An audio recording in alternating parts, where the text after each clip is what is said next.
বাংলাদেশের প্রধানমন্ত্রী হিসেবে তারেক রহমানকে ভারত সফরের জন্য আগেই আমন্ত্রণ জানানো হয়েছিল। এবার বিমস্টেক সভাপতি হিসেবে নয়াদিল্লিতে অনুষ্ঠেয় ব্রিক্স সম্মেলনে যোগ দিতে তাকে আরেক দফা আমন্ত্রণ জানানো হয়েছে।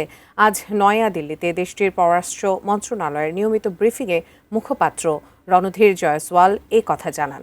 তিনি জানান, গত ফেব্রুয়ারিতে দায়িত্ব গ্রহণের পরপরই বাংলাদেশের প্রধানমন্ত্রীকে ভারত সফরের আনুষ্ঠানিক আমন্ত্রণ জানানো হয়।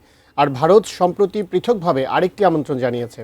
আগামী 12-13 সেপ্টেম্বর নয়াদিল্লিতে ব্রিক্স সম্মেলন অনুষ্ঠিত হবে। এর আউটরিচ সেশনে যোগ দেওয়ার জন্য বিমস্টেকের বর্তমান সভাপতি হিসেবে আমন্ত্রণ পেয়েছেন প্রধানমন্ত্রী তারেক রহমান। ভারতের পররাষ্ট্র মন্ত্রণালয়ের মুখপাত্র রণধীর জয়সওয়াল জানান, অন্যান্য আঞ্চলিক জোটের প্রধানদেরও ব্রিক্স সম্মেলনে আমন্ত্রণ করা হয়েছে। Formal invitation to Bangladesh Prime Minister to visit India was extended when he assumed office in February 2026. As far as the BRICS summit is concerned, India has separately extended an invitation to him